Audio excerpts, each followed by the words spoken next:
a romper el hielo. Bueno, estamos grabando ya en minutos. Admito a la gente que está en sala.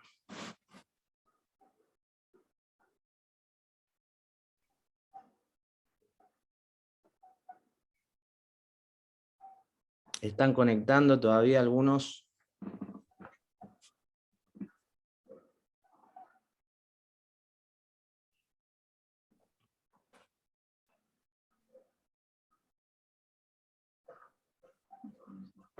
Buenas tardes a todos. Le pedimos que disculpen la demora.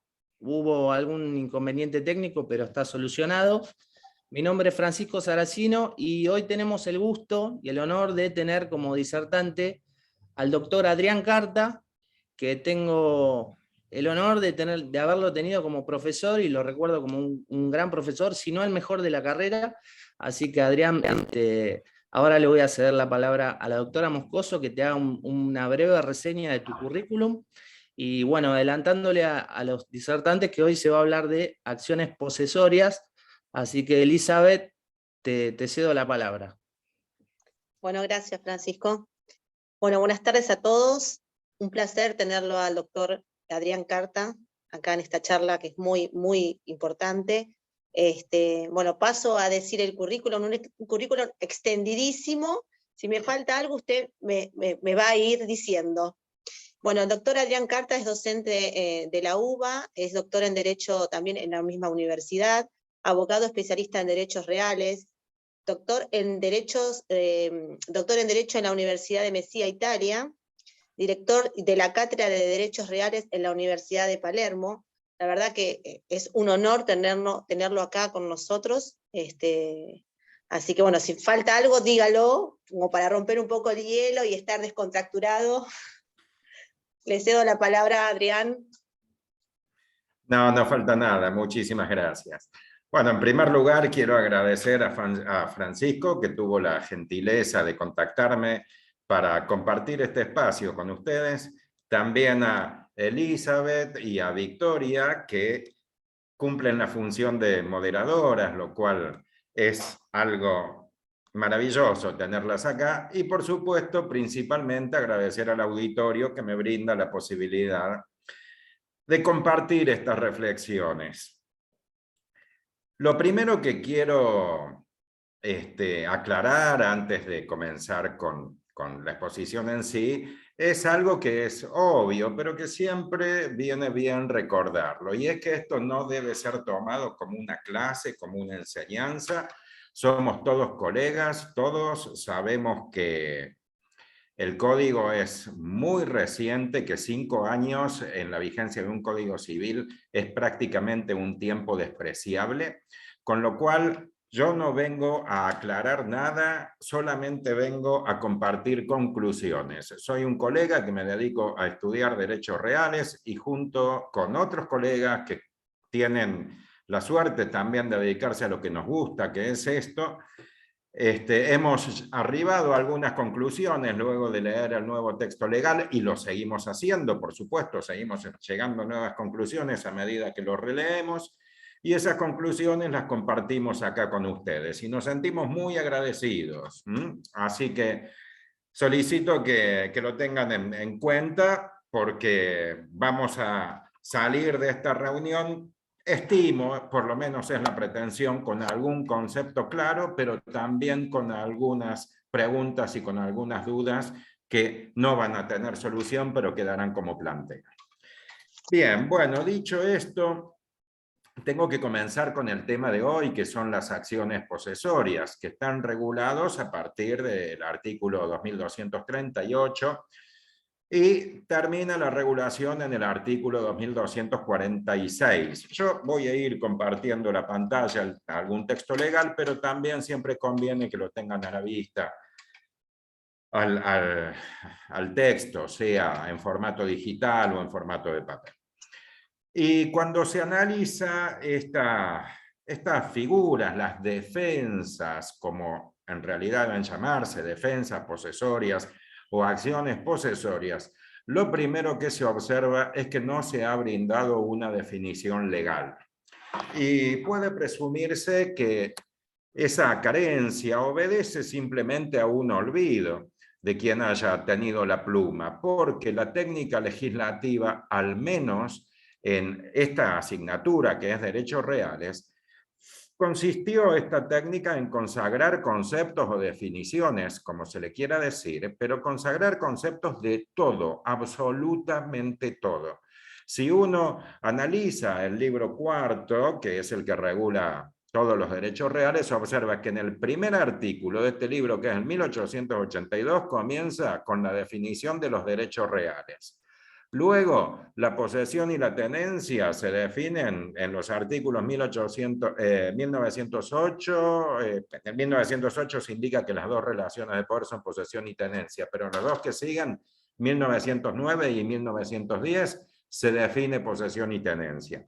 Luego se definen los 14 derechos reales en cada uno de los artículos que abre el título respectivo. Es decir, el dominio se define en 1941, el condominio en el 1983, la propiedad horizontal en el 2037, y así con cada uno de los 14 derechos reales. Cuando se llega a la parte final, a las acciones, se observa, como dije, que no se define acciones posesorias y luego sí se define también las acciones reales, que va a ser el tema de la próxima reunión, dentro de 15 días, si tenemos la suerte de volver a reunirnos, que me vuelvan a aceptar después de escucharme esta hora y media.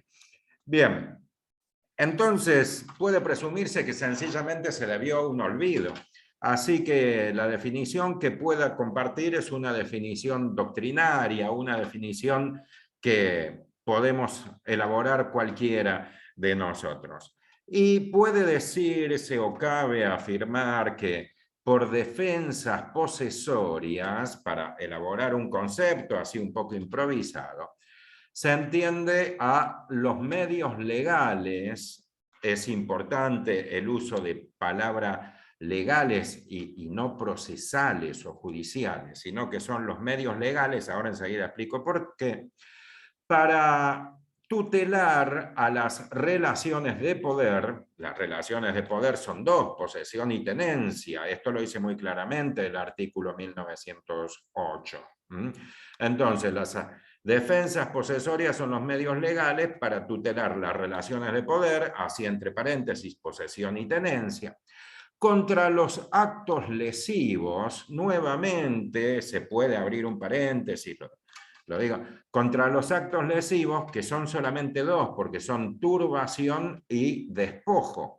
Actos lesivos mencionados, bueno, en el artículo 2238 apenas comienza la regulación de estas defensas, ¿sí?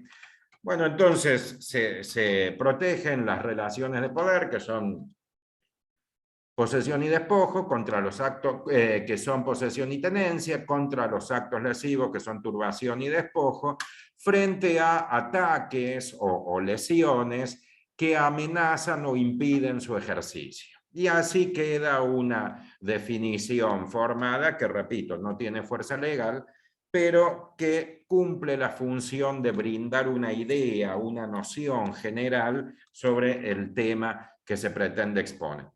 Bueno, porque solicité que se tenga en cuenta ese término, son los medios legales.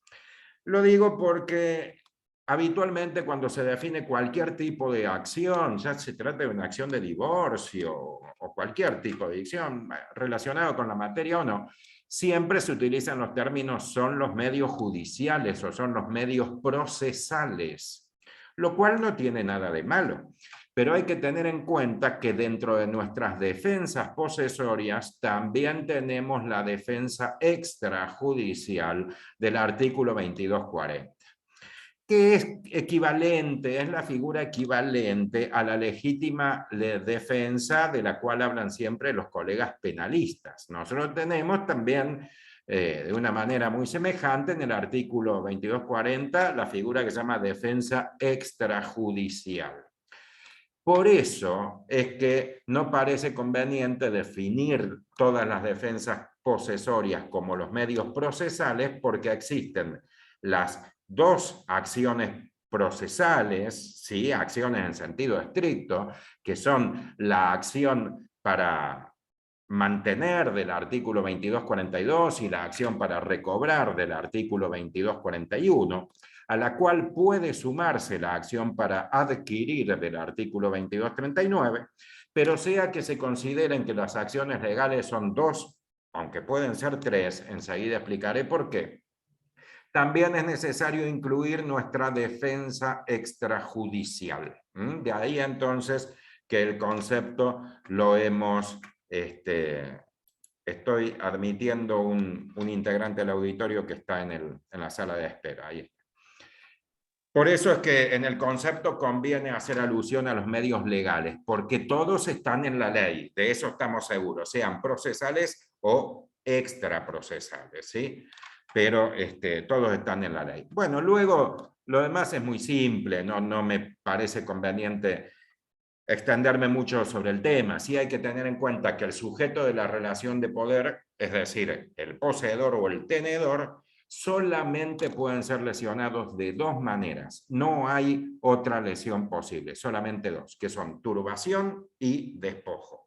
Y que entre estos dos actos lesivos, turbación y despojo, existe una relación muy notable en cuanto a la semejanza de sus elementos. Esto es así y sobre todo es interesante tenerlo en cuenta con referencia al término turbación, porque muchas veces se utiliza de manera impropia. A veces se alude a las turbaciones directamente como molestias, ¿sí? Caso en el cual, por poner un ejemplo, un vecino perturba con ruidos molestos, olores, luminosidad, vibraciones, temperatura. Bueno, si se perturba con los ruidos, que es lo más frecuente, se suele utilizar el término turbación, está turbando. Pero técnicamente debe tenerse en cuenta que la turbación no es otra cosa que el despojo en grado de tentativa.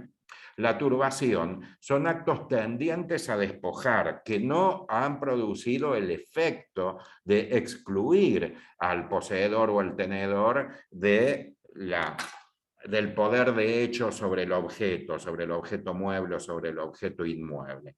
Entonces, cuando ahora enseguida esté hablando de estos dos actos lesivos, de turbación y de despojo, voy a compartir el texto y van a ver que tanto la turbación como el despojo son actos lesivos que se conforman con 4 elementos puntuales. Técnicamente no es turbación ni despojo cualquier cosa. Debe cumplir con 4 elementos indicados en el artículo 2238. Y de esos 4 elementos, los 3 elementos iniciales son elementos comunes, son exactamente los mismos. Y solamente cambia o se modifica que en la turbación no se produce el resultado y en el despojo sí se produce el resultado. Para aclarar ahora solamente digo que los actos más frecuentes de turbación son los actos que tienden a cortar el suministro de los servicios públicos, o sea, cortar la luz, romper los ductos que conducen agua potable para que entonces quien está en posesión de un inmueble se vea obligado a salir y luego ingresar y luego ocuparlo. También existe turbación cuando se amenaza directamente con el efectivo despojo. Entonces, siempre con la definición solamente se recuerda que los actos lesivos son 2. Por eso es que las acciones posesorias entonces son 2 que se llevan un nombre que se correlaciona con el acto lesivo, porque cuando el acto lesivo es la turbación, la acción que debe promoverse es la acción que se llama acción para mantener o acción de manutención, consagrada legislativamente en el artículo 2242. Y bueno, correlativamente, cuando el acto lesivo es el despojo, la acción que debe promoverse es la del artículo 2241, que se llama acción para recobrar o acción para recuperar, es el nombre que se le da. Bien, entonces en la definición se termina aludiendo o haciendo mención a la finalidad de la demanda, al objeto que se pide, que es de mantener o recuperar el objeto de la relación de poder. Bien, dicho esto y también para aclarar un poco la definición, que siempre es lo más importante, hay que recordar que la posesión y la tenencia, es decir, las dos relaciones de poder, también son figuras técnicas que deben cumplir con sus elementos para ser consideradas como tales, y que no cualquier tipo de ocupación configura la posesión o la tenencia. Deben recordarse que el artículo 1909 define la posesión y que se configura la posesión cuando el sujeto reúne dos elementos, que son conocidos como corpus más animus domini. El primer elemento es el elemento material, el elemento objetivo, que se configura mediante el poder de hecho sobre el objeto. Y el elemento subjetivo se configura mediante la intención de comportarse como si fuese titular de un derecho real. Hay dos ejemplos típicos, muy claros, de poseedores que son el usurpador en primer caso, el que usurpa y luego paga los impuestos, algo que ocurre con frecuencia, puesto que la intención es mantenerse poseyendo durante 20 años para luego adquirir el derecho de dominio por prescripción, y cuando deba iniciar la demanda declarativa de usucapión va a tener que presentar el comprobante del pago de los impuestos. Entonces, con el corpus más el animus, que a los efectos probatorios se configura con el poder de hecho más el pago de impuestos, ahí es donde se configura la relación posesoria. Ese sujeto es considerado poseedor y por lo tanto se le atribuyen todos los efectos de la posesión. En lo que a este curso nos interesa, está legitimado para promover la demanda si es que fuese turbado o despojado. Y otro ejemplo de poseedor es el adquirente por boleto de compraventa también. No es titular de un derecho real, esto está muy claro, porque para ser titular de un derecho real se debe reunir el título suficiente más el modo suficiente, y conforme al artículo 1892, el título suficiente debe cumplir con los requisitos de forma, es decir, que debe ser una escritura que cumpla con la disposición del artículo 1017 del Código vigente. Bien, y por otra parte, el otro sujeto de la relación de poder, es decir, el tenedor, es el que presenta solamente el primer elemento, es decir, el corpus. Es decir, que ostenta el poder de hecho, pero no se comporta como si fuese el titular de un derecho real, sino que, por el contrario, reconoce que la titularidad la ostenta otra persona. Y los casos más frecuentes de tenedores son personas que conocemos muchísimo, pero que estamos acostumbradas a llamarlas por otro nombre. Porque caso de tenedor es el locatario, caso de tenedor es el comodatario, caso de tenedor es el depositario, también el mandatario. Entonces, cuando uno analiza al sujeto que paga el precio en el contrato de locación, está acostumbrado a decirle locatario. Y si le prestan una vivienda, está acostumbrado a decirle comodatario.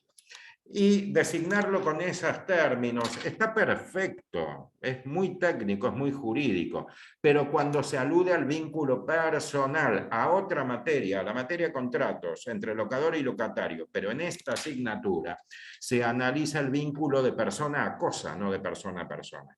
Entonces, si yo alquilo una casa o me prestan una casa, voy a ser locatario o comodatario, eso está clarísimo.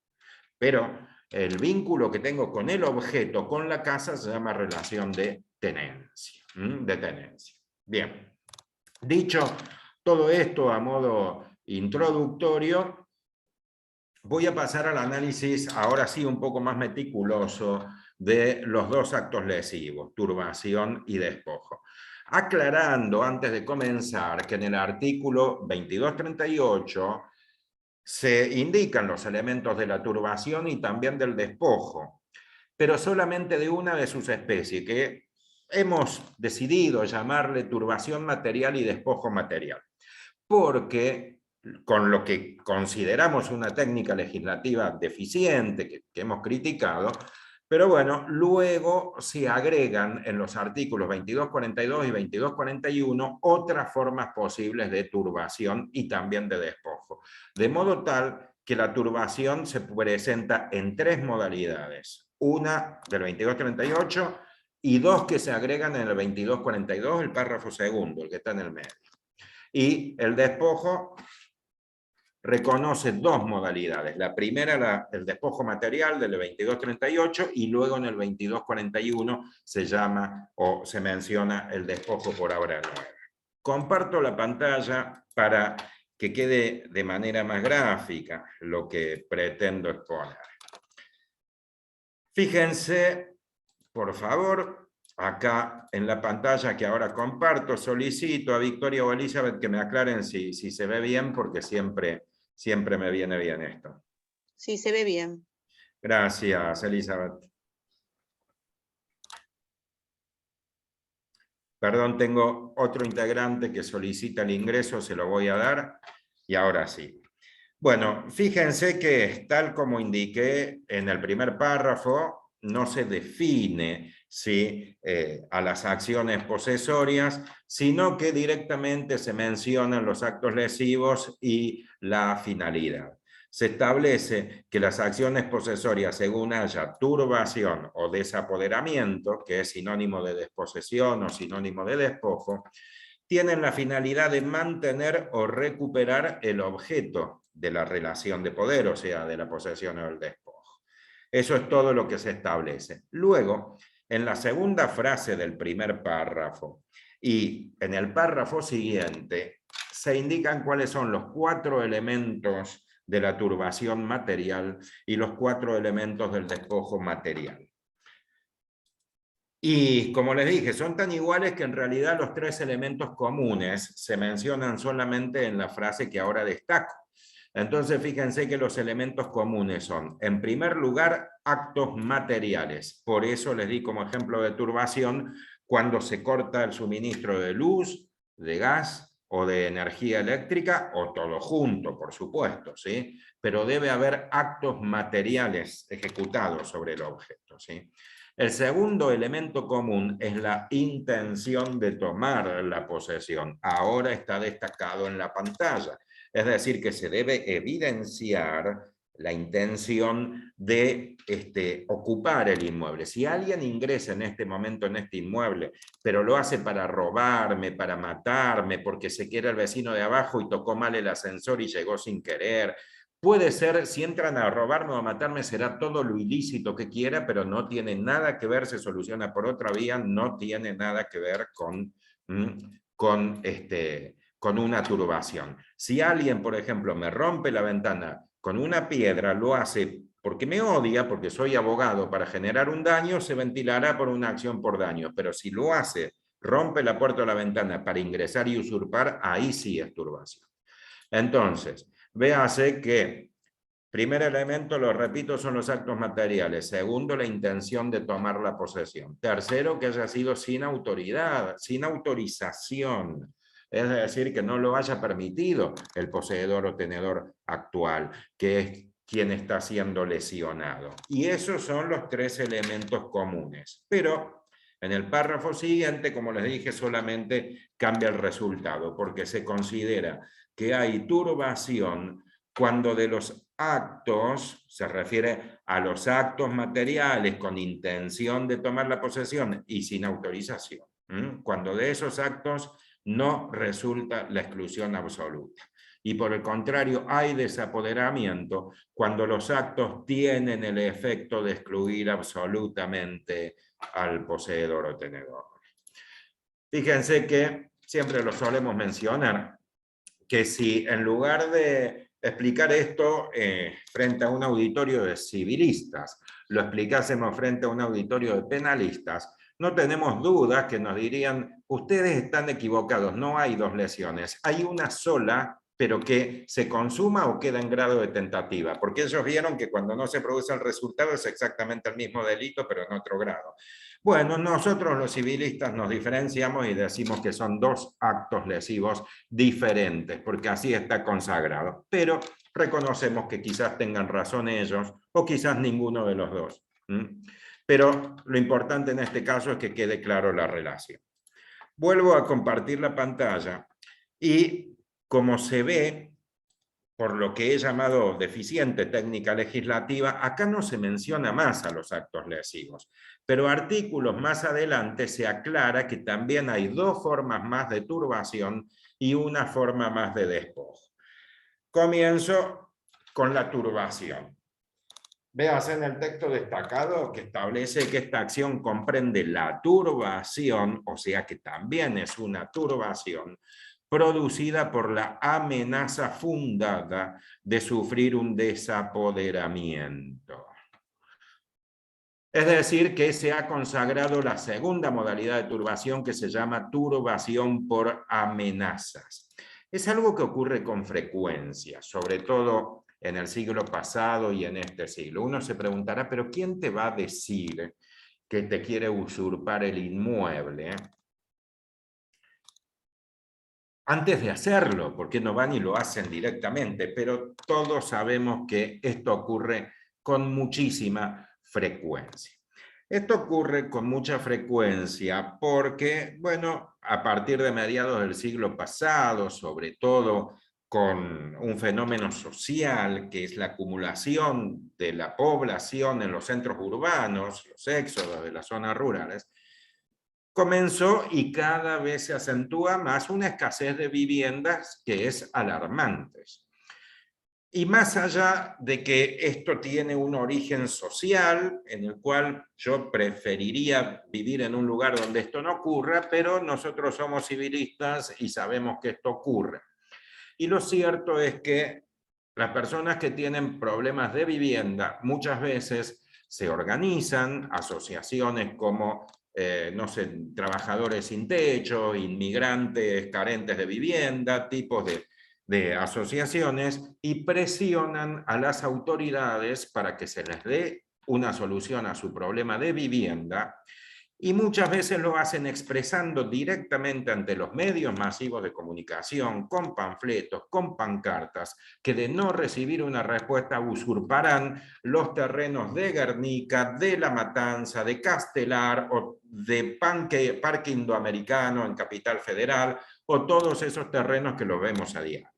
Entonces, se ha hecho una práctica habitual la amenaza de tomar la posesión, a veces de manera individual o a veces de manera grupal.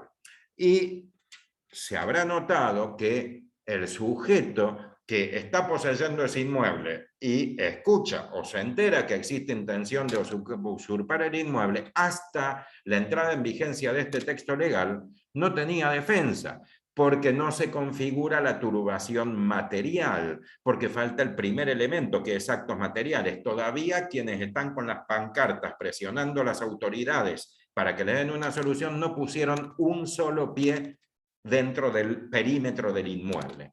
Entonces no se configuraba. Bueno, por eso es que en este código, debido a esa experiencia social, se consagró la turbación por amenazas. En este caso, quien esté siendo turbado, quien se sienta amenazado, puede ya promover la acción del 2242 para mantener. Y el otro caso de turbación incorporado es la turbación por obra inminente. Ahí también lo tienen destacado en el texto legal que comparto en la pantalla. La situación es semejante. Creo que en este caso siempre lo mejor es el ejemplo, es lo más claro, y me da menos trabajo a mí porque hay que pensar menos. Imagínense un poseedor o tenedor, por ejemplo yo del lote 25, por poner un número en un loteo. Y un día veo que es usurpado el lote número 20. El lote número 20, pongamos por caso, para seguir por el ejemplo, por un grupo de gente que tienen este problema de la vivienda. Ojalá alguna vez se solucione. Y sabido es que los asentamientos luego tienden a expandirse, se extienden. También es un fenómeno empíricamente comprobable. Entonces pongamos por caso que pasan 2 meses y se extendió el asentamiento ya al lote 21. Yo estoy en el 24 o el 25, dije, no sé. Bueno, yo veo esto, lo percibo. Supónganse que pasan 2 meses más y se extiende al lote 22. Pasan 2 meses más y se extiende al lote 23. Y yo digo, esto me llega en cualquier momento a mí. En cualquier momento es inminente que ya se comience a edificar adentro de mi inmueble. Por eso se llama inminente ejecución de obra, porque se están produciendo en tiempo presente construcciones que avanzan de manera sostenida en dirección al inmueble del poseedor o del tenedor, que en el caso soy yo. Entonces, en esta hipótesis yo también puedo ya promover la acción para mantener la acción del 2242. Así que quedan indicados los 3 tipos de actos turbatorios. Repito, en primer lugar, turbación material, segundo, turbación amenaza, tercero, turbación por obra inminente. Paso ahora a hacer el mismo análisis, pero con el otro acto lesivo, es decir, con el despojo. Como les dije, el despojo material ya lo mencioné en el artículo 2238, tiene los 4 elementos, los 3 elementos comunes, y el último elemento es el resultado porque excluye absolutamente al poseedor o tenedor. Pero además, siempre con técnica legislativa criticable, o al menos eso es lo que se pretende indicar acá, y por eso los fundamentos, se incorporó recién en el artículo 2241 otra forma nueva, reciente, desde el año 2015, de considerarse que se configura el despojo. Fíjate que se indica que comprende el desapoderamiento producido por la realización de una obra que se comienza a hacer dentro del objeto sobre el cual se ejerce la posesión o la tenencia. Esto es debido a las dimensiones que puede tener un inmueble. Por poner un caso, supóngase que soy poseedor de un inmueble de 10 hectáreas. Y bueno, me ausento un tiempo porque voy de vacaciones, hago un viaje y cuando vuelvo advierto que se comenzó a edificar, aunque cuando se alude a obra nueva se refiere a cualquier tipo de modificación física del inmueble. También puede ser plantar, también puede ser sembrar y también puede ser demoler una edificación preexistente. Por ejemplo, si había un galpón que yo tenía y lo comenzaron a demoler, también es obra nueva, porque obra es la modificación del aspecto físico. Entonces, es notorio que si comienzan a edificar o a sembrar, a mí ese hecho no me prohíbe el ingreso a mi predio. Yo ingreso a la parte donde tengo la estancia, en esas 10 hectáreas, donde está la pileta, el quincho, qué sé yo, lo que tengo, la carpa.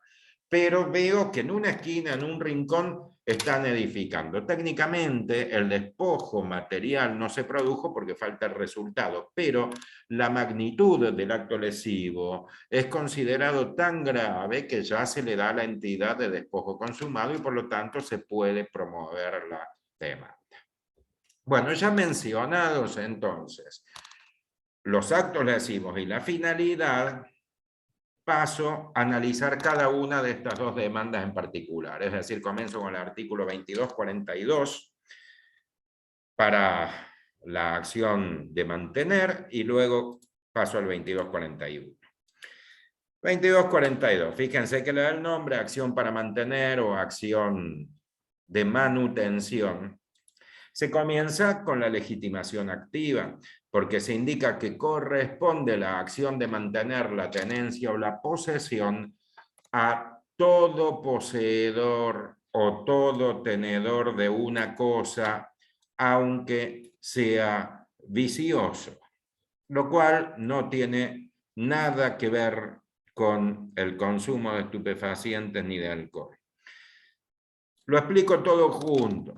¿Qué se pretende indicar cuando se alude todo poseedor y todo tenedor? Se alude claramente a la clasificación de la posesión y de la tenencia. Esto, para entenderlo, no hay que pensar que si el poseedor es Juan, Pedro, José o María, están todos protegidos, no se refiere a cada uno en sentido individual. Se refiere a que la posesión puede ser legítima o ilegítima, y si es ilegítima puede ser de buena fe o de mala fe, y luego la mala fe puede ser simple o viciosa. Esa es toda la clasificación. Poseedor legítimo es el titular de un derecho real y poseedor ilegítimo es quien no es titular de un derecho real. Entonces, si yo soy el dueño de mi casa, soy poseedor legítimo. Si no soy el dueño, por ejemplo, soy usurpador, soy poseedor ilegítimo. Cuando se alude a todos los poseedores, significa que los titulares de derechos reales también pueden promover las acciones posesorias, no solamente el adquirente de boleto por compra-venta y el usurpador. Los titulares también, los legítimos. Y los ilegítimos, todos los que ostentan el corpus y el animus domini, aunque no sean titulares de derechos reales.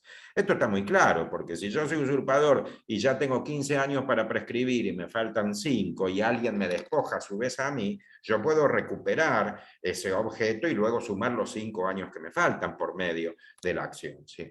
Entonces, de ahí que se legitima activamente a todos los poseedores y a todos los tenedores. Y luego, cuando son ilegítimos, puede ser de buena fe o de mala fe, porque si soy usurpador, claramente soy de mala fe, porque sé que no soy el dueño, tengo muy claro que el predio no es mío.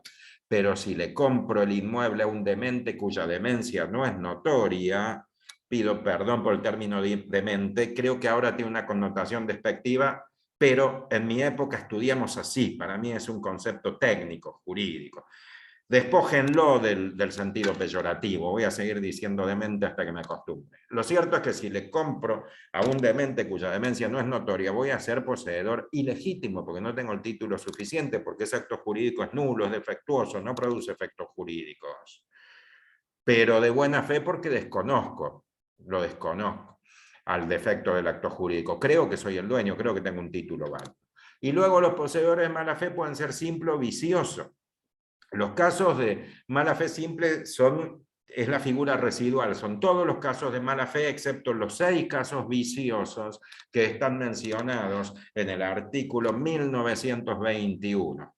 Hay una posesión que es una especie de mala fe agravada o mala fe calificada, para que se entienda, pero que el término técnico es mala fe viciosa, que son 3 casos para muebles y 3 casos para inmuebles, cuando se adquiere la posesión mediante hurto, estafa o abuso de confianza para los muebles, y tratándose del inmueble mediante violencia, clandestinidad o abuso de confianza.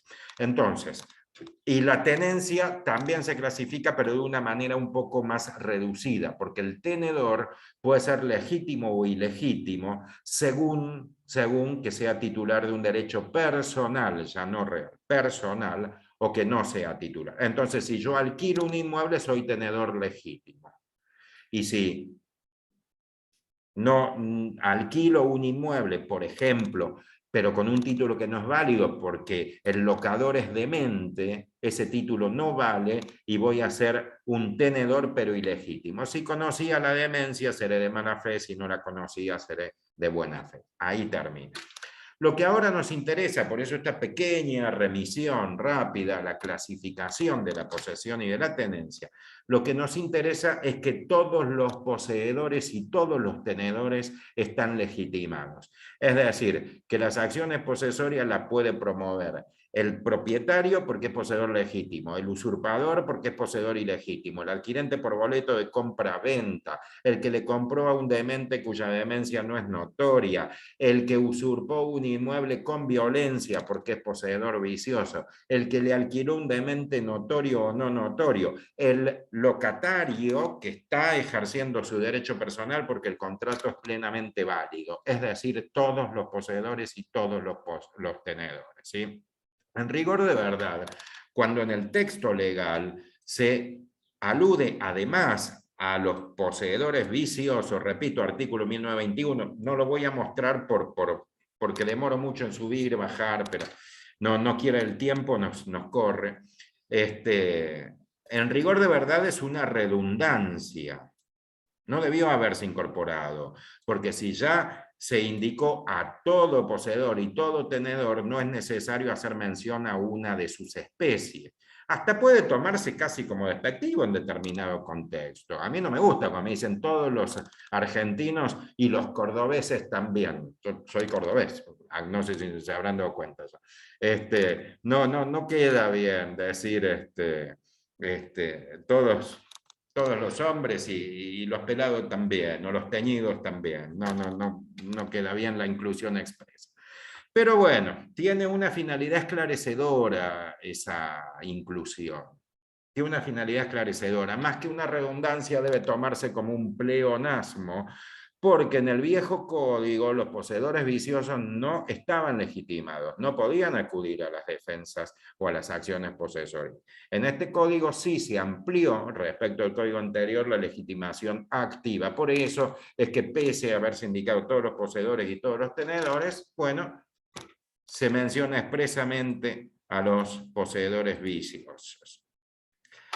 Bueno, el segundo, luego menciona la legitimación pasiva, que claramente es el autor del acto lesivo. Como esta es la acción para mantener, es decir, estamos en la turbación, al no haberse configurado el despojo todavía, no se lo puede después transmitir a otros. Siempre hay autores o coautores, pero a las personas que están ejecutando los actos turbatorios, sea turbación material, por amenazas o por obra inminente. Y luego se indica qué es lo que debe establecerse en la sentencia. Porque se indica que la sentencia, si es que hace lugar, debe ordenar el cese de la turbación, el cese de los actos turbatorios y adoptar las medidas pertinentes para impedir que vuelva a producirse. Las medidas pertinentes lo ponen de una manera un poco difícil, pero no es otra cosa que fijar astraintes para el caso de incumplimiento. Las astraintes que tienen todos los códigos procesales, y si mal no recuerdo en el código de fondo, creo que están en el artículo 804. Ustedes lo sabrán mejor que yo porque son abogados litigantes. Entonces, como la sentencia condena a una abstención a cesar en los actos turbatorios, esa abstención no es susceptible de ejecución forzada, de cumplimiento forzado. Y de ahí entonces que junto con la sentencia debe pedirse y el juez debe fijar estas condenas de carácter pecuniario, ¿sí? Que tienden a conminar a estas, porque así se llaman condenaciones condenatorias de carácter pecuniario, lo tiende a conminar a dar cumplimiento con la sentencia, en este caso en la abstención. Y luego es muy importante la última frase del párrafo bajo análisis, porque se indica que la sentencia tiene efecto de cosa juzgada en todo cuanto se refiere a la posesión o a la tenencia. Digo que es muy importante por lo siguiente. También se considera que es deficiente la técnica legislativa. Porque cuando uno lo lee parece una perogrullada. Y tal vez parece una perogrullada porque es una perogrullada. Porque dice, la sentencia hace cosa juzgada. Entonces, sí, chocolate por la noticia, así se decía en mi época. No me digas que una sentencia, claro, cuando queda firme, después de la apelación y toda la historia. Pero no me digas que hace cosa juzgada. Pero acá lo más importante no es lo que se ha expresado, sino lo que se ha omitido expresar. Porque acá se ha expresado, se dice en el texto, que hace cosa juzgada en lo que se refiere a la posesión o a la tenencia. Y eso es lo obvio. Pero lo que no se indica, y es lo importante, es que hace cosa juzgada, no hace cosa juzgada en cuanto al derecho de poseer.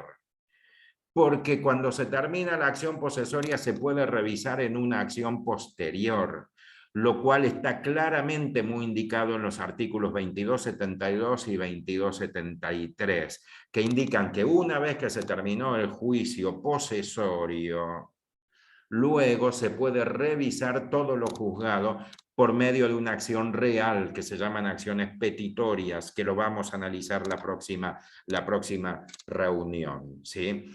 Entonces, de ahí la crítica, eso es lo importante. Lo que no se ha dicho, que la sentencia en el juicio posesorio no hace cosa juzgada en cuanto al derecho de poseer y que lo resuelto en una acción posesoria puede revisarse luego en un juicio ordinario, es decir, en una acción petitoria, es decir, en una acción real. Aclaro por qué esto. Esto es así porque la finalidad de las acciones reales, de las acciones posesorias, perdón, es la de remediar actos de justicia por mano propia, no es la de dar a cada uno lo suyo. Muchas veces las acciones posesorias terminan resolviendo el conflicto, pero de una manera totalmente opuesta a lo que el derecho en el fondo establece que debería resolverse, a quien se debería tutelar, ¿sí? Porque cuando se produce la turbación, que es lo que ahora estamos comentando, pero vale también con el despojo, Lo que se pretende con las acciones posesorias que son rápidas es decir, un momento, si hay turbación, deje de turbar. Y si lo despojó, devuélvale el inmueble. Y el conflicto, luego lo vamos a ventilar en otro juicio y vamos a ver a quién le corresponde, ¿sí? Porque vamos a poner, por ejemplo, que yo soy un tenedor, es decir, soy un locatario. Y pongamos por caso que he dejado de pagar los alquileres, que he dejado de pagar los arriendos. Entre comillas, tómenlo a esto. Pero como necesito la hipótesis de conflicto, pongamos que he dejado de pagar los alquileres. Entonces, mi locador va y le dice a su abogado, no está pagando, ¿qué hacemos? Un desalojo. ¿Cuánto demora? 5 años. ¿Te tengo que pagar? Y obvio, vos me estás viendo mi servicio, me tenés que pagar. Pero ¿y a los juicios no lo paga el que lo pierde? Sí, pero no tiene un mango, por eso es inquilino y como vos sos un nabo te metí una garantía comprada. A él no le voy a cobrar nunca, así que pagame vos si querés que trabaje. Perfecto. Entonces, ¿qué hace el propietario? Dice, no, mira, antes de esperar 5 años, antes de pagarte a vos, yo tengo una bronca bárbara. Le digo a mis 2 sobrinos que juegan al rugby y tienen la espalda más grande que la puerta que tengo a mi derecha, que me acompañen y vamos a ir, le vamos a cortar la luz, le vamos a cortar el agua, le vamos a cortar el suministro. Si se hace el loco, bueno, tengo estos 2 de guardaespaldas y cuando lo obliga a salir, entro y lo usurpo. Si esto ocurre, yo, que soy el locatario, puedo iniciar la acción para mantener porque estoy siendo turbado. Ahora, lo que se le reprocha a mi locador es que haya tomado la justicia en sus manos, porque yo dije que no pagaba alquileres, pero la verdad es que todavía no sabemos si yo pagaba o no pagaba alquileres. Quizás sí pagaba. Quizás sí pagaba. Lo que ocurre es que cuando esta persona toma la justicia en sus manos, obviamente a mí no me da ningún derecho de defensa. ¿Qué derecho de defensa me va a dar si está tomando la justicia en sus manos? Me está patoteando, lo digo con una expresión muy poco académica, pero que tiene la ventaja de ser clara. Entonces yo puedo ir al juez y el juez le dice, un momento, cese con los actos turbatorios y venga y promueva la acción, promueve el desalojo por falta de pago porque esta persona merece el derecho de defensa. Y porque puede ocurrir que luego me promueva la acción por desalojo y yo diga, ¿sabe qué? Yo sí pagaba. Si usted me mandaba a mí un dependiente infiel y se quedaba con la plata y le decía que yo no pagaba, yo no tengo la culpa. Entonces no había derecho a que a mí me priven de la tenencia en este caso.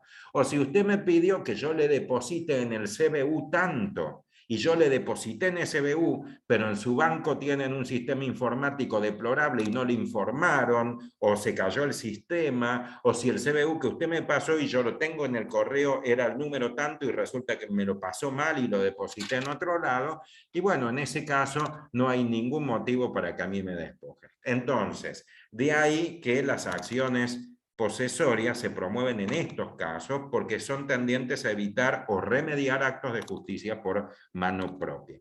Y esto explica también por qué se puede revisar en un juicio ordinario posterior. Se puede revisar en un juicio posterior. Bien, entonces, esto es la acción para mantener, o sea, la acción por turbación, y ya queda explicado por qué hace efecto en cuanto a la posesión o a la tenencia, pero no en cuanto al conflicto que subyace y que llevó a la ejecución de los actos turbatorios.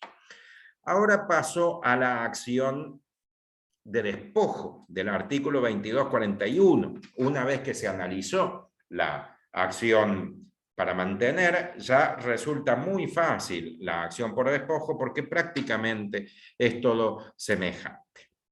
Véase en primer lugar que corresponde la acción de despojo, claro está, cuando hubo desapoderamiento, a todo tenedor o poseedor sobre una cosa o universalidad, aunque sea vicioso. Bueno, claro está que utilizaron los términos cortar y pegar para legislar, con lo cual vale todo lo dicho anteriormente.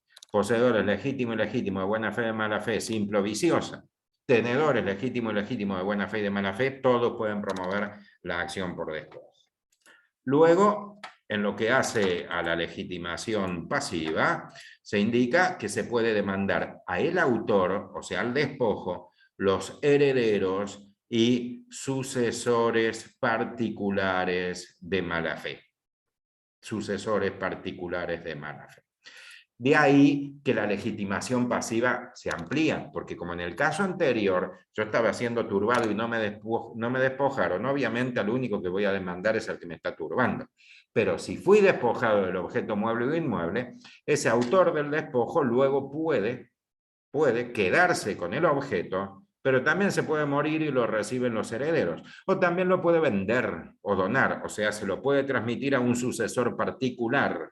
¿Sí? El heredero es el sucesor universal y el comprador o el donatario el sucesor particular. Claramente estoy haciendo uso del artículo 400 del Código Civil y Comercial, que es el que utiliza estos términos.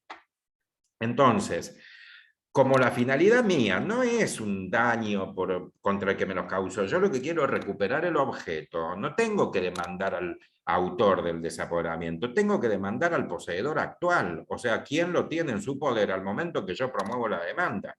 Y ese poseedor actual puede ser el despojante, claro que puede serlo. Si me despoja y se queda él con el objeto, va a ser él, pero no lo demando por autor, lo demando por poseedor actual. Pero si después se muere y lo hereda el hijo o se lo transmite a un sucesor particular de mala fe, entonces puedo demandar a estos, ¿sí? Al heredero o al sucesor particular de mala fe. Así que la legitimación activa es la misma, pero se amplía. La legitimación pasiva se amplía en virtud, claro está, de circunstancias fácticas, circunstancias de hecho. Bien, fíjense ¿en qué artículo se menciona lo que les dije anteriormente? La acción puede ejercerse aún contra el dueño del bien si toma la cosa de propia autoridad, lo cual indica claramente que estas acciones están dirigidas a remediar actos de justicia por mano propia. Esto significa lo siguiente. Ahora ya no voy a ser más el locatario, sino que voy a ser el usurpador. Supónganse que el inmueble es de Juan Pérez y voy yo y lo usurpo. Juan Pérez tiene que promover una acción reivindicatoria, ya no acción, la que vamos a hablar la clase siguiente, ya no acción de desalojo en ese caso, porque yo no tengo un contrato. ¿Qué contrato voy a tener si yo estoy usurpando ese inmueble? No hay una obligación contractual incumplida, sino que hay un acto lesivo al derecho real de dominio, si yo le usurpo. Entonces me tiene que promover una acción reivindicatoria. Pero el propietario al cual yo usurpé no tiene ganas de pagarle al abogado, ni de esperar 5 años al juez, ni de gastar plata porque le va a tener, porque le va a tener que pagar él al abogado. Yo soy usurpador, ¿qué me va a sacar? Nada. Entonces decide venir y hacer justicia por mano propia y recuperar el inmueble. En esta hipótesis yo, que soy usurpador, puedo demandar por la acción para recobrar a este propietario del inmueble y que me restituya el inmueble. Y lo condenan a que me lo restituya, el inmueble que es de él. ¿Por qué? Porque cuando me despojó él a mí, acudió a la justicia por mano propia y a mí no se me respetó el derecho a defensa. ¿Y qué pasaba, por hipótesis, si yo no era el usurpador? Si yo ingresé al lote 24 porque había comprado el lote 24 y este era mi vecino, era el que antes había comprado el lote 25, que vio mal, se fijó mal y vino y me sacó a las patadas y en realidad el verdadero propietario era yo. ¿O qué pasa si esta persona que me despoja dice que es el propietario porque había recibido ese inmueble por testamento y desconocía que el causante había otorgado un testamento posterior a favor mío y por lo tanto deroga el testamento anterior y el verdadero propietario era yo? ¿O qué pasa si este Juan Pérez me saca las patadas porque era el dueño del inmueble porque se lo compró a José García y yo también le compré el inmueble a José García porque José García era un estafador que vendió 2 veces el mismo inmueble y los dos somos compradores y tenemos que ventilar a ver quién se queda con el inmueble y quién le reclama por evicción a José García? Entonces, si me despojan, no importa si es el dueño, si yo soy poseedor, vicioso, si soy tenedor, si me despojó, en vez del caso anterior, me despojó el propietario porque no le pagaba. Lo que interesa es que por esta acción condenan directamente a volver todo atrás, es decir, el que despojó, a restituir el objeto y luego todo otro conflicto se ventila en el juicio posterior. ¿Sí? Bien. Sigo con el análisis del artículo 2241, que lo dejé donde se indica que la acción puede ejercerse aún contra el dueño del bien. Esto además está por todos lados, aclaro, la prohibición de justicia por mano propia. Véase el párrafo que ahora destaco. Nadie puede mantener o recuperar la posesión de propia autoridad. Ahí está el enunciado de manera muy clara. El artículo anterior también debe tomarla por las vías legales. Estos enunciados no los inventé yo, están en todos lados. Bueno, retomo el 2241. El segundo párrafo, ya lo mencioné, es el que incorpora el despojo por obra nueva y luego se indica que la sentencia que hace lugar debe ordenar la restitución, si fue despojo material, o la remoción de la obra, si fue despojo por obra nueva. Se repite que tiene efecto de cosa juzgada, pero solamente, lo agrego yo, por eso lo leo en público, solamente en lo que se refiere a la posesión o la tenencia. Es decir, que no hace cosa juzgada en cuanto al derecho. De ahí, entonces, que ahora lo digo hasta el cansancio, repito los artículos, que se establece que cuando se en el artículo 2273, que cuando se interpone la acción posesoria puede iniciar después la acción real. Y de manera concordante el artículo 2272 indica que se requiere haber satisfecho plenamente las condenaciones, es decir, que para comenzar con el juicio petitorio, que es la acción real, debe haberse primero restituir el inmueble y luego inicio la demanda para poner fin definitivamente, ahí sí, al conflicto después de toda una acción. Bueno, ahora que mencioné la acción para mantener y la acción por despojo, voy a mencionar los caracteres comunes, es decir, en las dos acciones, cuáles son las características, los aspectos que hay que tener en cuenta al momento de iniciar alguna de estas demandas. Y bueno, en primer lugar voy a hacer mención a la prescripción. Las acciones posesorias prescriben al año. Al año prescriben. Lo digo porque es un plazo muy breve, ¿sí? Todos sabemos que el principio general es de 5 años, así lo establece el artículo 2560. Estamos acostumbrados a los plazos de prescripción de 2 o 3 años, pero nos resulta bastante breve el plazo de 1 año. Por eso es que lo destaco, porque en el artículo 2564, inciso B, ahora está en la pantalla, véase que se indica que entre los plazos de prescripción de 1 año, es decir, que prescriben al año, y acá están nuestras amigas las acciones posesorias. Lo cual, obviamente, estamos todos entre colegas, sería casi un insulto a la inteligencia que me ponga a hablar de lo importante de la prescripción al momento de iniciar una demanda, así que no lo voy a hacer.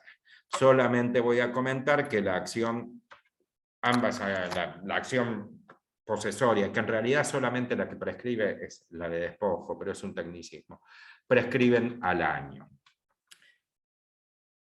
Aclaro que las acciones reales, las que veremos en la próxima reunión, son imprescriptibles, con lo cual, si un sujeto es poseedor legítimo, es decir, yo soy el dueño de un inmueble y me lo usurpan, puedo promover la acción posesoria o la acción real. ¿Sí? Con lo cual, si se me pasó el año, tengo una vía de defensa todavía, que es la acción real, la acción reivindicatoria. En el artículo 2252 se encuentra esa demanda.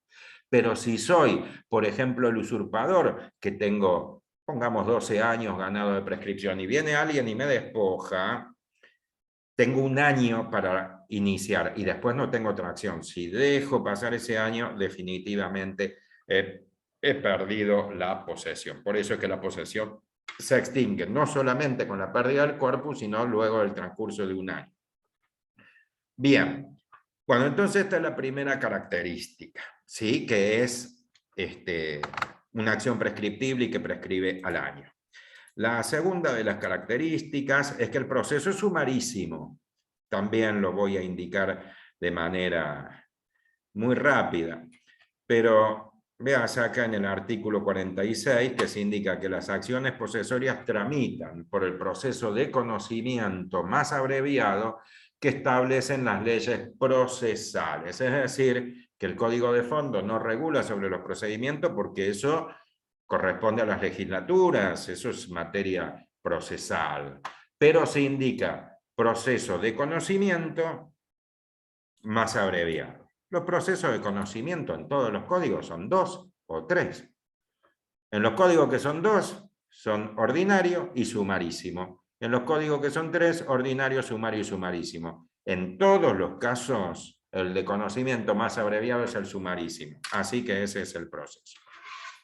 Luego pasó a la tercera de las características, que es la limitación probatoria. La prueba que se produce, y esto surge de los códigos procesales, sobre todo artículos 612, artículos 615, no lo digo con precisión porque el Código de Capital es distinto que el de provincia y a su vez son distintos que entre todas las otras provincias, así que no lo voy a decir con exactitud, pero todos, y como son todos muy similares más o menos, dentro, ya no de los procesos de conocimiento, sino dentro de los procesos especiales suelen estar las acciones posesorias, ¿sí? O los interdictos, que son figuras análogas, pero de carácter procesal. Bueno, en todos indican que en una acción posesoria solamente hay que probar 3 extremos. Por eso es muy limitada, es muy acotada la prueba y se puede producir en un procedimiento tan abreviado como el procedimiento sumarísimo. Porque debe probarse la relación de poder, ese es el primero, es decir, la posesión o la tenencia. El segundo, debe probarse el acto lesivo, es decir, la turbación o el despojo, ya lo vengo diciendo. Y tercero, la fecha en que se produjo. Es lo único que se puede probar. Digo y destaco lo único que se puede, porque no significa esto que hay que probar poco, pero si pruebo de más, mejor todavía. No, está prohibido producir más prueba de estos hechos. Si alguna de las partes se pone a discutir que yo soy el dueño, que me pagó, que no me pagó, que se venció el contrato, que tengo boleto de compra-venta, hay que desglosarlo todo eso, porque está prohibido traer a discusión ese tipo de cuestiones. Acá lo único que hay que ver son los 3 extremos que dije y que en rigor de verdad son 2. Ahora voy a explicar por qué. Yo estoy diciendo, yo estaba poseyendo y esta persona me despojó. Si esta persona era el dueño o era el inquilino que no le pagaba, yo no le pagaba, era, perdón, el propietario al cual yo no le pagaba, yo era el inquilino que no pagaba, va a estar muy tentada a decir, pero yo tengo el título, ¿cómo me demanda un cachafaz que usurpa mi inmueble o un locatario que no me paga, me demanda a mí que soy el dueño para que le devuelva el inmueble cuando él lo había usurpado primero, que esto que lo otro? Va a estar muy... Y todo eso está prohibido. Porque en este juicio, no, repito, no se ventilan las cuestiones de fondo, no se ventila quién tiene derecho, solamente si hay caso de justicia por mano propia y se vuelve todo para atrás, y todo eso ventilarlo en el juicio ulterior, ¿sí? Entonces, si yo estoy poseyendo, soy tenedor y me despojan, yo tengo que probar que era tenedor o poseedor y que estoy siendo turbado o que fui despojado. Con esos 2 elementos es suficiente y con esos 2 elementos decide el juez. Y está prohibido aportar otra prueba o traer a discusión otras cosas. Hay que mandarlo a testar. Cuando los expedientes no eran digitales antes de la pandemia, se testaba físicamente. Ahora no se puede testar más por el sistema, pero uno le pide que lo tenga por no dicho, que no se tenga presente, lo manifestado no se tenga presente. Y el juez tiene que decir no lo tengo presente porque no se ventila. ¿Por qué vengo diciendo 2 o 3 hechos a probar, actos probatorios? Porque digo, la posesión o tenencia sí y el acto lesivo sí. Y la fecha también hay que probarla, pero el motivo de probar la fecha es solamente para la prescripción, para el año que acabo de mencionar recién, nada más que para eso. Porque para resolver el conflicto basta con los 2 primeros extremos a probar, ¿sí? Bien. Bueno, dicho esto, ya que mencioné 3 características, que es prescriptible, proceso sumarísimo y que la prueba está muy acotada, muy limitada, menciono otra de las características que es la posibilidad de convertir la acción que se inicia por turbación en acción para recuperar, convertir. Artículo 2244, para que lo vayan buscando lo que estoy mencionando ahora. Porque sabido es que la dinámica de los hechos es infinitamente más rápida que la dinámica, generosamente hablando, de los tribunales. Entonces, lo cierto es que cuando hay actos turbatorios, muy difícilmente se llega a sentencia. Si demoran 2 o 3 años los juicios, aunque sean sumarísimos, en los hechos, ¿cómo va a haber actos turbatorios durante 2 o 3 años? Eso se va a resolver de una forma o de otra, pero casi segurísimo se va a resolver por afuera de los estrados de ese caracol asmático que se llama juzgado, porque son tan lentos. Esto es así. Imagínense que yo soy poseedor o tenedor y estoy siendo turbado. Inicio la demanda. Se corre traslado. Lo más probable es que con el traslado, primero que la enorme mayoría de las acciones son por despojo, porque esto es rápido, pero supongamos que ocurra, seamos generosos. Y se corre primero mando carta de documento intimando que cesen los actos turbatorios, el otro me contesto guarda silencio, luego promuevo la demanda, de la demanda traslado. Bueno, supongamos que llegamos acá, supongamos que llegamos al traslado. Lo más probable es que cuando llegue la demanda dice, uy, este tipo con un abogado me vine a meter o contraté un abogado, me voy a tratar de usurpar otro lado y me voy y ya está. Y por lo tanto va a haber que desistir de la acción porque ya no hay, ya cesaron los actos turbatorios. O la otra posibilidad es que durante el curso del proceso efectivamente me despoje, me termine despojando, de hecho, en virtud de los mismos actos turbatorios, termine despojándome. Entonces esto explica por qué el artículo 2244 lleva por encabezamiento el término conversión, porque establece que cuando se inicia el proceso por turbación, pero a lo largo, durante el transcurso, en el tiempo del proceso, se configura el despojo, la parte afectada, es decir, el turbado primero, despojado después, puede pedir que se convierta en acción para recobrar. Es decir, convierte la acción del 2241, acción de mantener, perdón, del 2242, acción de mantener, en la acción del 2241, es decir, acción para recobrar. La técnica legislativa es horrorosa. Primero porque no menciona posesión y despojo directamente, sino que utiliza los términos lesión mayor y lesión menor. Lo cual, cuando son muchos, uno puede decir mayor a menor porque establece una jerarquía, pero si son dos, es más fácil decir turbación y despojo. Así las mencionaste para que después mayor y menor es poco claro. Pero así estamos. Entonces, lo que la norma indica es que si durante el curso del proceso está implícito que se inició por turbación, luego se produce la lesión mayor, es decir, el despojo, la lesión mayor que la determinante, el afectado puede solicitar que el proceso se convierta en la que corresponde a la lesión mayor, es decir, al despojo, sin que se retrotraiga el procedimiento. Es decir, que se convierte, se cambia la carátula, como uno le quiera decir. Por supuesto, siempre respetando el derecho a la defensa en juicio. ¿Cómo se respeta el derecho a la defensa en juicio? Mediante el escrito que todos conocemos que se titula hecho nuevo. ¿Cuál es el hecho nuevo? El despojo. Entonces, básicamente, ¿cómo funciona esto? Supóngase que yo soy el poseedor o tenedor. Estoy siendo turbado. En virtud de esto, inicio la demanda para mantener la del 2242. ¿Qué voy a decir en la demanda? Que soy poseedor y que estoy siendo turbado y que solicito que al dictar sentencia ordene al cese de los actos turbatorios. Luego, durante el curso del proceso me despoja. ¿Qué presento yo? Hecho nuevo, denuncia hecho nuevo. Porque de eso después se va traslado. Señor juez, básicamente tengo que decir. Debido a los actos turbatorios ya denunciados en el inicio del presente proceso y toda vez que su juzgado es más lento que tortuga en cinta, ¿sí?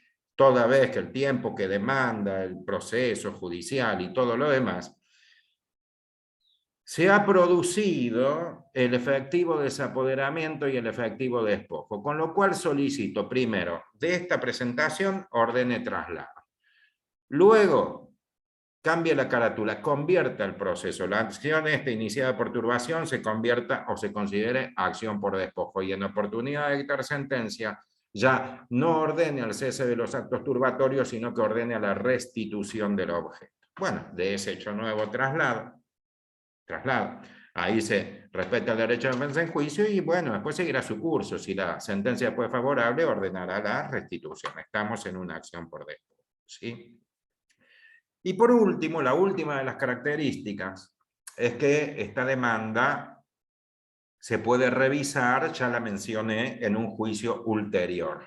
Como estas demandas no están destinadas a dar a cada uno lo suyo, sino que están destinadas a prevenir o remediar casos de justicia por mano propia. Entonces, es que luego, para paliar la posibilidad que existe y que ocurre mucho, que se resuelva la acción posesoria perjudicando de manera contraria al derecho del verdadero titular, bueno, en ese caso luego se ventila en un juicio ulterior y ahí es donde definitivamente se pone fin a este pleito. Bien, solamente quería, antes de pasar a las preguntas, quería mencionarles que al principio les dije que las acciones posesorias son 2, pero que pueden ser 3. Me refiero al artículo 2239 que consagra una tercera acción que se llama acción para adquirir la posesión o la tenencia, ¿sí?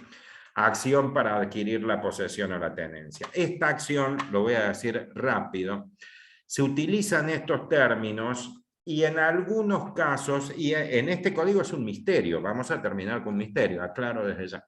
En algunos códigos se consagra una acción operativa y en otros códigos no. Si uno lee todo el artículo 2239, encuentra en el encabezamiento, se dice acción para adquirir, ténganlo en cuenta, por favor, ¿no? Y luego en el texto, en el cuerpo del artículo, se indica que el título válido no da la posesión o la tenencia, sino un derecho a requerir el poder sobre la cosa. El que no tiene sino un derecho no puede tomarla, debe demandarla por las vías legales. Ahora paso a analizar este artículo en un documento que tengo acá en la pantalla. Fíjense que el código actual es este, lo acabo de leer acá abajo. Está destacado el 2239, dice acción para adquirir en el encabezamiento. Y luego tiene su cuerpo. Perfecto. Este artículo es una mezcla de 2 fuentes. Para tratar de saber si es una acción operativa o no, hay que acudir a las fuentes, entre otras técnicas. Y tiene 2 fuentes. Una fuente es el Código Vélez y otra fuente es el proyecto de 1998, que están acá arriba. Fíjense que el encabezamiento ha sido tomado del artículo 1998, del proyecto de 1998, más precisamente del artículo 2198. Acá es donde se tomó el texto acción para adquirir la posesión. Y luego el cuerpo del artículo se tomó del Código Vélez. Véase que se indica básicamente lo mismo. ¿Sí? Le pusieron 2 comas para disimular, pero fíjense acá donde dice punto y coma, debe demandarla por las vías legales, el Código Vélez decía 2 puntos, debe demandarla por las vías legales. Acá está en la pantalla, ¿sí? Después lo demás es lo mismo. Es lo mismo. Acá se está, el que no tiene sino un derecho a la posesión o a la tenencia no puede tomarla. En el Código Vélez, el que no tiene sino un derecho a la posesión no puede tomarla. No puede tomarla, así como dispone. Bien. Lo cierto es que el código vigente es una unión de 2 artículos, uno del proyecto y otro del Código Vélez. Y en el proyecto claramente se consagraba operatividad a la acción para adquirir, que existe en los interdictos procesales, existía en Roma, esto tiene 2500 años de historia, y existe en otros ordenamientos, y podría existir acá también. Lo cierto es clarísimo que el código, el proyecto sí consagra esta acción, hasta le ponía plazo de caducidad, ¿sí? Indicaba el tipo de proceso, el proceso de conocimiento más abreviado, todo. Y en el Código Vélez no era una acción operativa, simplemente era una consagración de la veda la prohibición de acudir a la justicia por mano propia. Entonces, como tenemos un código que tomó parte de un código que consagraba la acción y otra parte de un código que no consagraba la acción, tenemos hasta que algún juez se pronuncie al respecto, entiéndase, hasta que algún abogado genere la jurisprudencia. Pues vieron que la jurisprudencia la dictó el tribunal, la dictó el juez, pero lo que la elaboran son los abogados después. Algún día los colegios de abogados, aprovecho para los queridos colegas de acá, tendrían que hacer algo al respecto, sobre los derechos de autor me refiero. Lo cierto es que no sabemos si tenemos una acción operativa en sentido procesal, si se puede acudir a esta acción. Bueno, alguien la tendrá que intentar y algún día se pronunciarán los jueces. Lamento haberme extendido en el tiempo, siempre pasa lo mismo. La intención mía era dejar 10 o 15 minutos para evacuar alguna duda. Yo de todos modos me ofrezco, yo no tengo nada que hacer, no tengo ningún problema, no sé si el colegio necesita la plataforma, pero bueno, si es alguna pregunta rápida, la resolvemos ahora y si no, nos quedamos 10, 15 minutos. Para mí es un lujo que me permitan estar con ustedes. Elizabeth, te escucho, Sí. veo que querés. Sí, no hay problema. A ver si podemos abrir el chat de preguntas, si alguien quiere.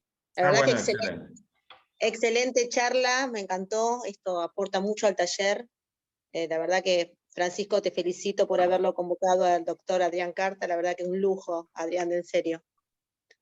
No, por favor, acá hay que felicitarlo a Adrián y a los participantes que hoy se llevan una provechosa lección, porque en verdad que hay poco desarrollado sobre acciones posesorias acá en el colegio, y bueno, la idea era eso, ¿no? Si hay alguna pregunta, parece que no, Pero, todavía. ¿a qué crees que vengo yo si no es a vender mi libro? Ah, muy bien. Promocionalo, Adrián. Sí. Lo pueden, no, eso fue un chiste, lo pueden chorear, está por ahí ya, creo que el Centro de Estudiantes de La Plata lo pueden descargar de Taringa, chorearlo por ahí. Mi tesis doctoral es de esto, de acciones posesorias y acciones reales. Yo no lo voy a chorear, yo lo voy a garpar. Elizabeth, pero para vos ya tenés el ejemplar de obsequio dedicado, por favor, Ay, me resulta ofensivo. bueno. Mira que te No, tomo la palabra. pero, Ahí ¿cómo no? Victoria ¿Puedo preguntar algo? Sí, perdón, digo, para quien se llama Acciones Posesorias y Reales, es mi tesis doctoral, que como yo tomo un taxi, viajo parado y todo eso, la hice con el código anterior, cuando lo estaba por editar me cambió el código, algo que ocurre en 140 años. Me pasó, entonces después lo adapté y ahí salió, gracias a Editorial Estudios, un librito chiquitito, que lo pueden piratear. No vengo a vender libros. Bueno. Pero ahora sí, vamos a escuchar al colega Juan Carlos Tomagelli. Sí. Hola, doctor Adrián, ¿cómo le va? Muchísimas gracias por su brillante y clara exposición. Realmente, muchas gracias. Una inquietud. Usted citaba el 2246 del Código Civil y Comercial en cuanto al procedimiento, ¿no es cierto?, que se establece, que dicen que las leyes procesales o el que determina el juez para las acciones posesorias. Ahora, claro, el Código de Procedimientos de la Provincia de Buenos Aires establece en el 617, el artículo 1617, que las acciones posesorias se tramitarán por juicio sumario. Ahora, se refería al Código Civil, ¿no? Claro. No sé si está esto vigente o no, cómo sería la cuestión. Y, Yo en un juzgado, en un tema de un despojo, el juez estableció el procedimiento sumario. Quizás será por eso. Es muy ilustrativo porque nos encanta la respuesta. Yo agradezco enormemente la participación, porque yo no lo hubiese sabido responder, no lo hubiese sabido porque es algo complejo, porque tenemos por un lado, sabemos que ley de fondo, bueno, siempre tiene más jerarquía que la ley de forma. Sí, estamos de acuerdo. Además que la ley posterior deroga la anterior y este código es posterior. Pero acá hay una cuestión de competencia, porque el proceso lo determinan las provincias. Esto es inconstitucional, artículo 75, inciso 12 de la Carta Magna, que el Congreso se meta con el aspecto procesal. Entonces, bueno, tenemos ya un pronunciamiento judicial, nos informa acá el colega, que en el caso de provincia tramitará por el juicio sumario, es decir, hizo prevalecer la norma dictada por la legislatura provincial por sobre el Código Civil, aunque sea ley de forma y ley posterior, hizo prevalecer el proceso. Y en lo personal lo comparto, porque más que esas técnicas interpretativas de ley general, ley particular, posterior, anterior, debe estarse a la competencia legislativa consagrada por la Constitución. Lo comparto. Claro, claro. Sí, el 2241 además le da la facultad al juez para determinar qué tipo de proceso. Y eso es porque creo yo que hay casos que son más simples y hay algunos que son más complejos. Creo que en este caso que yo cito era la complejidad, el tratamiento en un juicio sumario da una posibilidad de analizarse un poco mejor los medios probatorios, ¿cierto? Creo que claro. Claro, sí, sí, en lo personal, cuando el legislador le da la facultad, la prerrogativa al juez, en lo personal yo tiembo. Sobre todo en estos casos, cuando este código está hecho no por legisladores, sino por jueces que se pusieron a legislar, porque Lorenzetti, Kemmelmayer y Elena Hayton son jueces. Es algo que en lo personal, pero bueno, este es el texto legal y con esto es lo que tenemos que hacer y sí, es cierto que en el artículo 2246, yo lo pasé por alto, esto es por cuestiones de apuro, pero muy valioso el complemento. Cuando dije el proceso, dije sumarísimo y punto, pero ahí lo estaba destacando y también decía o el que fije el juez, el 2246 último párrafo. Así que el juez se habrá fijado con esto, con esto también. Otro sí digo, doctor, otro sí digo. La acción de despojo, el despojo, a veces no tengo claro y veo en la doctrina conceptos distintos. Entendemos por quitar la posesión por violencia o clandestinidad, mayormente, generalmente ese sería el concepto. Pero he visto que algunos autores incluyen el abuso de confianza. Sí, sí, sí, claro, el abuso de confianza y me incluyo entre esos autores, pero bueno, ya dije, son conclusiones. El abuso de confianza es una figura que está consagrada en el artículo 1915, ahora que se configura cuando una persona presta un objeto o lo alquila, es decir, lo entrega en virtud de un contrato, sea formal, por escrito o no. Pero lo cierto es que el sujeto que recibe el objeto en principio es tenedor, es decir, solamente tiene el corpus, pero no el animus domini, en principio lo va a devolver. Ahora, como tiene el elemento material, este sujeto muchas veces valora más el objeto que la amistad de nosotros que le prestamos. Los libros son especiales para esta. Cuando uno presta un libro y no te lo devuelven nunca más.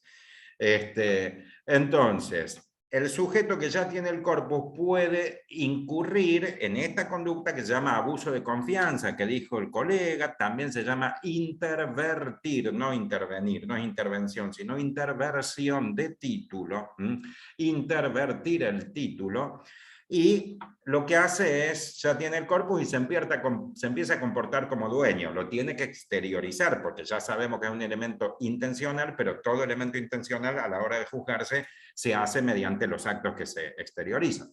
Entonces, si intervierte el título, también es un poseedor actual que despojó o que incurrió en despojo, desposesión o desapoderamiento y que, por lo tanto, también puede ser demandado, al menos a esa es la lectura que adherimos en la cátedra. Voy a compartir el artículo 2115 para el resto del auditorio, 1915, perdón.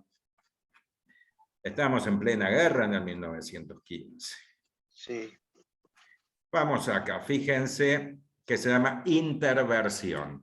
Y bueno, y en esta norma, interversión se indica que, bueno, se pierde la posesión cuando el que tiene la cosa manifiesta por actos exteriores la intención de privar al poseedor y además los actos producen ese efecto, es decir, se produce el resultado y los actos internos se juzgan por los actos exteriores. Bueno, entiendo, tengo escrito en el libro ese, que me hace 1000 años que ni lo nombro,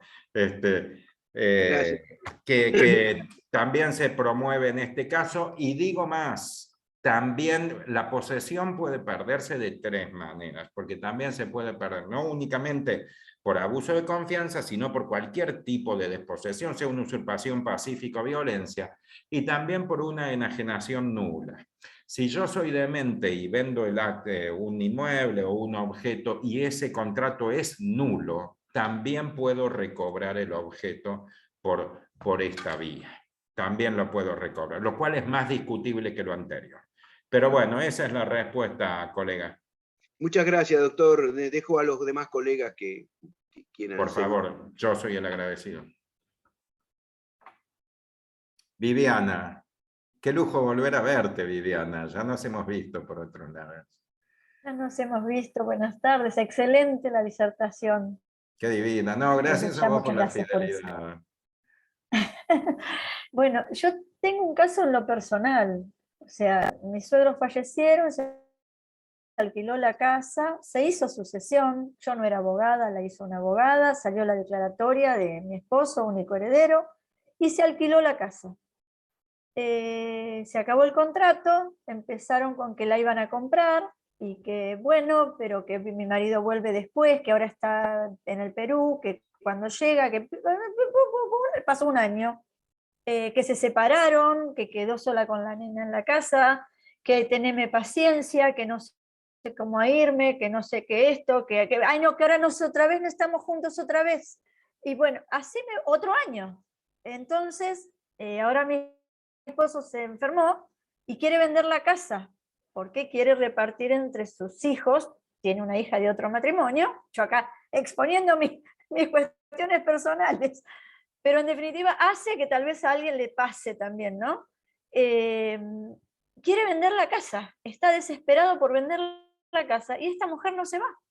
Entonces, me encuentro que, la verdad, pensé en los jugadores de rugby, dije, bueno, llevo 3, 4 tipos y sé toda la calle, sinceramente, porque me pavea mucho cada vez que voy, y que si esto y que si aquello. Le aclaré que tenía una inmobiliaria, uno que atendió el teléfono le dijo directamente, decirle a la dueña que venga a ver si la dejo entrar, o sea, un desastre. Y yo no le puedo decir a mi marido porque si no, peor, porque el tema es coronario. Entonces no sé, estoy desesperada, no sé qué hacer, sinceramente. Yo creo que o la hinchada de Chacarita o los jugadores de rugby es una buena respuesta. Yo creo que no, sí, obviamente porque no va. no seré yo el que se rasgue las vestiduras por eso. Yo a esta altura no me rasgo las vestiduras por nada en el mundo. No es algo... Claro. Solamente que hay que tener en cuenta lo que uno está expuesto. Uno lo hace y después puede venir la demanda contra uno. Eso claro, es sabe. Sí. Nosotros lo pueden demandar a uno. Es decir, que hay que ver cuál es la situación. Claro, también estos que uno expulsó tienen que saber esto que nosotros comentamos acá. Y por ahí no lo saben. Y por ahí no tienen plata Claro. para ir a consultar a un abogado y no van. Lo cierto es que eso es de hecho y excede el ámbito de nuestra charla. Es decir, para hacer eso no hace falta el asesoramiento de un abogado, nada. Para sacar la patada, no. y listo. Eso. Por eso mi pregunta, estaba en el chat mi pregunta, más o menos un juicio de reivindicación, reivindicatorio, ¿cuánto suele demorar? Es más lento que caracol asmático, ¿no? En la justicia, ¿qué vamos a hablar de plazo? No, yo nunca, jamás me animé a nada. Yo acabo de cobrar un juicio de un jubilado que era mi padre, lo inició hace 40 años. 40 años un juicio de jubilación. Ni hablar, 40 años, media vida. Obviamente está muerto hace 20 años mi viejo. ¿Qué va a cobrar? Claro. Lo hablé con un camarista y me dijo, la justicia demora pero llega. Pero ¿te parece? Porque a mí se me acerca más a la denegación de justicia. Si 40 años demora un juicio de jubilación. No, demora pero llega. Bueno, terminamos como hay que terminar. A tu padre no le llegó, no lo vio. Pero las cosas que estamos acostumbrados a escuchar los abogados es increíble. Bueno, en estos casos tengo entendido que quien ocupa el inmueble es una de las coherederas. ¿Estoy en lo cierto? ¿Sí? Entonces... No. Es alguien que es una extranjera. No tiene nada que ver con nosotros.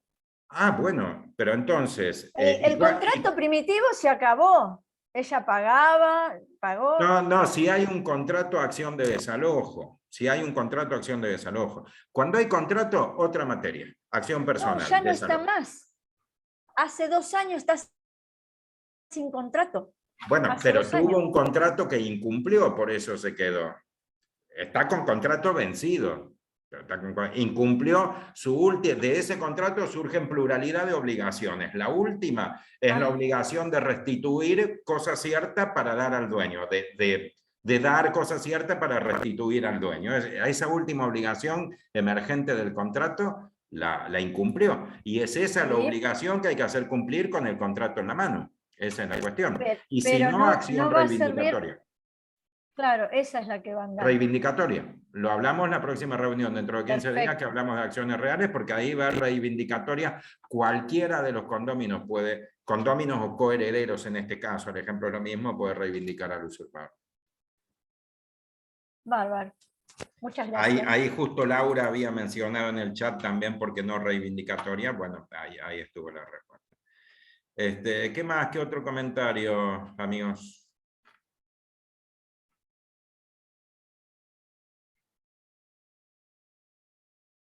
Anímense. Bueno, entonces, les doy las gracias por haberme permitido estar con ustedes esta hora y media. Y bueno, nos volveremos a ver dentro de 15 días, ¿sí? Para analizar entonces acciones reales. También, no me va a quedar tiempo, pero vamos a hacer, porque es larguísimo, pero vamos a hacer esto mismo, ¿sí? Muchas gracias. No sé si me quedo para conversar con Francisco y con Victoria y con Elizabeth, o si ya Sí. cortas. Vamos a cortar. Agradecemos tu presencia, Adrián, muy claro todo. La verdad que muchísimas gracias. A Victoria también le quiero agradecer que nos dio una mano con el tema operativo del Zoom. Sin ella no podríamos haber hecho esta charla, así que bueno. Y a la doctora Elizabeth Moscoso también, que debe andar por ahí. Acá Pero estoy, bueno. me quedé sin batería, así que llegué a casa. Bueno, nosotros cerramos. Recuerden que en el chat están los certificados de asistencia y que el miércoles 15, porque el próximo miércoles es feriado, tuvimos que hacer la segunda parte de esta charla para el miércoles 15 a la misma hora, a las 18 horas, tenemos la segunda parte de acciones reales, tal como lo dijo el doctor Carta. Muchísimas gracias a todos y nos estamos despidiendo y viendo. En YouTube se va a subir el video completo para que todos los que no pudieron estar, coméntenle a los otros colegas para ver la charla completa de nuevo. Muchísimas gracias, Adrián, nos estamos viendo. Ahora charlamos por privado. Gracias. Dale. Chau. Chao, chao.